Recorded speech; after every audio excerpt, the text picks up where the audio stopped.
Hello, my name is David Massey, and I'm a watercolorist, oil painter, and a charcoal artist. In this video, I'm going to paint a watercolor based on a reference photo I took along the central coast of California. While I do like painting buildings, in this case I wanted to paint a more pastoral scene, so I edited out the buildings in Photoshop. Adding in some foreground foliage brought the scene closer to the viewer, and accentuating the crisscross lines of the hills helps guide the eye throughout the painting. First, I made a quick charcoal sketch to work out the composition. I used Nitram medium soft charcoal and some black pan pastel for this drawing.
As you can see, I used the foliage and distant hilltops to make a serpentine path for the eye.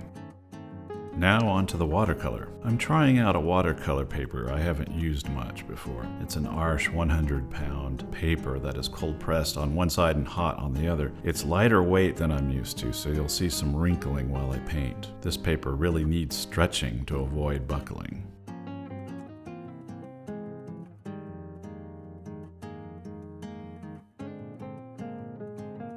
I used a light pencil stroke to lay in the large shapes on this 14 by 20 paper and lightened them further with a kneaded eraser.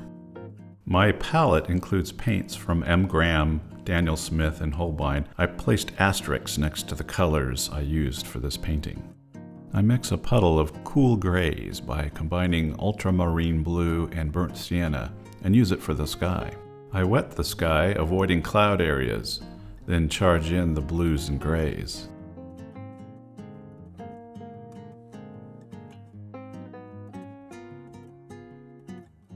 Next, I use raw sienna for the mid-ground hills, adding in alizarin crimson as I go down the paper, letting gravity do the work for me by tilting the board.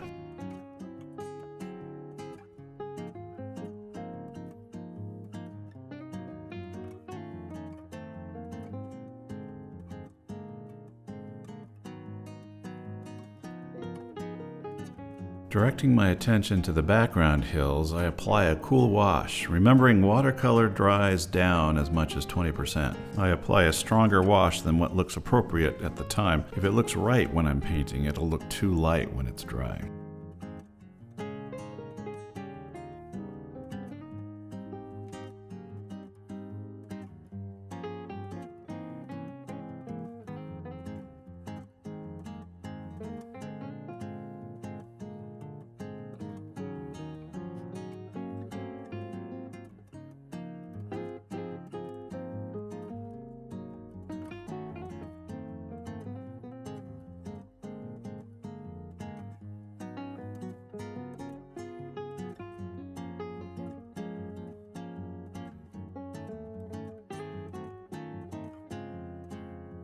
I give the painting a quick blast with the hairdryer and continue on with the middle ground.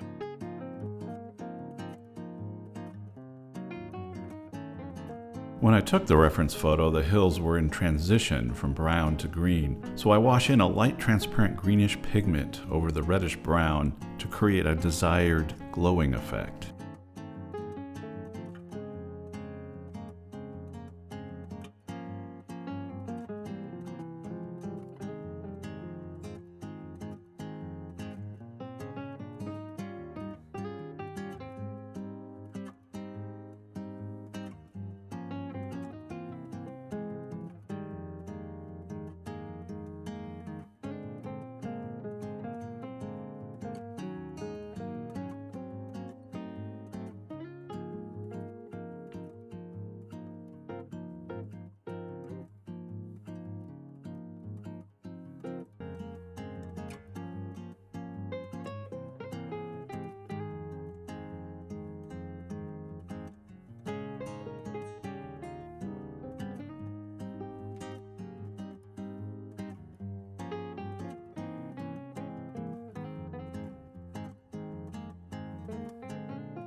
I finish off the painting by adding in the foreground foliage and shadow areas.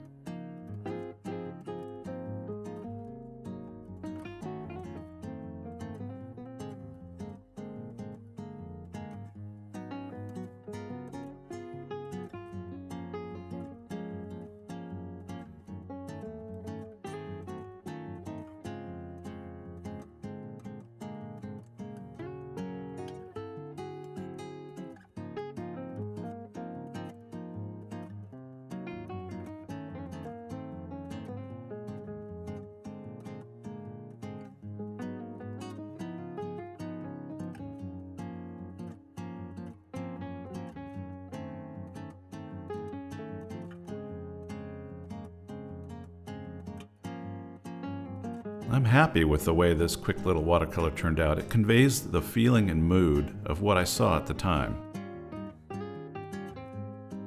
Thanks for watching. Remember to subscribe if you'd like to be notified when I upload new content.